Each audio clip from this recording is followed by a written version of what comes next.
નમસ્કાર મિત્રો, આજના વિડીયોમાં આપણે વાત કરીશું નિરાધાર વૃદ્ધ પેન્શન યોજના એટલે કે ઘરડા લોકોને જે પેન્શન સરકાર તરફથી મળે છે એના વિશે. તો નિરાધાર વૃદ્ધ પેન્શન યોજના છે એ ગુજરાત સરકારની યોજના છે અને નિરાધાર વૃદ્ધો અને નિરાધાર દિવ્યાંગ લોકોને આર્થિક સહાય આપવા માટે છે. ગુજરાત સરકારના સમાજ સુરક્ષા વિભાગના અંડરમાં આ યોજના આવે છે. આ એક પેન્શન યોજના છે અને ગુજરાતના તમામ પાત્ર લાભાર્થી માટે છે, જેમાં દર મહિને લાભાર્થીને 1250 રૂપિયાની સહાય આપવામાં આવે છે. એમાં જોઈએ તો કેટલી સહાય મળે છે, તો એમાં 60 થી 79 વર્ષ સુધીની ઉંમર હોય તો માસિક 1000 રૂપિયાની સહાય મળે છે અને 80 વર્ષ કે તેથી વધુની ઉંમર હોય તો દર મહિને 1250 રૂપિયા સહાય મળવા પાત્ર છે. આ સહાય છે એ સીધી લાભાર્થીના ખાતામાં, બેંકનું ખાતું કે પોસ્ટ ઓફિસનું ખાતું હોય તો એમાં સીધી જમા થાય છે. આમાં સરકાર દ્વારા સમયાંતરે સુધારો વધારો કરતા હોય છે, તો એ પ્રમાણે જે સરકાર સુધારો કરે એ પ્રમાણે સહાય મળવા પાત્ર છે. આમાં જોઈએ તો કે વૃદ્ધ પેન્શન યોજનાનો લાભ કોને મળવા પાત્ર છે, એમાં જરૂરી લાયકાત શું છે, તો આમાં આવકના આધારે પાત્રતા જોઈએ તો અરજદારની ઉંમર 60 વર્ષ કે તેથી વધુ હોવી જોઈએ. ત્યારબાદ જો અરજદાર દિવ્યાંગ હોય તો દિવ્યાંગ અરજદારની ઉંમર 45 વર્ષ કે તેથી વધુ હોવી જોઈએ અને દિવ્યાંગતાની ટકાવારી 75% કે તેથી વધુ હોવી જોઈએ. ઓછામાં ઓછા 10 વર્ષથી ગુજરાતમાં કાયમી વસવાટ કરતા હોવા જોઈએ. વાર્ષિક આવક જોઈએ તો ગ્રામ્ય વિસ્તારના લોકો માટે 1,20,000થી વધારે આવક ન હોવી જોઈએ.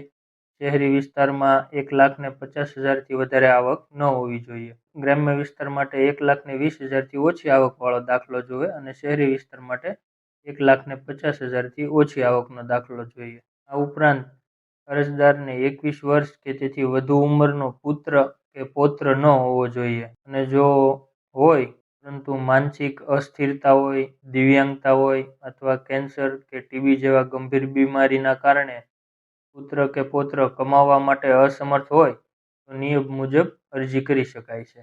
અને બીપીએલ પરિવાર માટે જોઈએ તો આમાં જો અરજદાર બીપીએલ યાદીમાં નામ આવતું હોય તો એની ઉંમર 60 વર્ષ કે તેથી વધુ હોવી જોઈએ અને ગ્રામ્ય વિસ્તારમાં બીપીએલ યાદીમાં 0 થી 20નો સ્કોર આવે છે એમાં લાભાર્થીનું નામ હોવું જોઈએ. અને શહેરી વિસ્તાર માટે જોઈએ તો શહેરી વિસ્તાર માટે અરજદાર છે એ કેન્દ્ર સરકારના અર્બન હાઉસિંગ દ્વારા તૈયાર કરેલ બીપીએલ યાદીમાં સમાવેશ થયેલો હોવો જોઈએ અને ઓછામાં ઓછા 10 વર્ષથી ગુજરાતમાં કાયમી વસવાટ કરતા હોવા જોઈએ.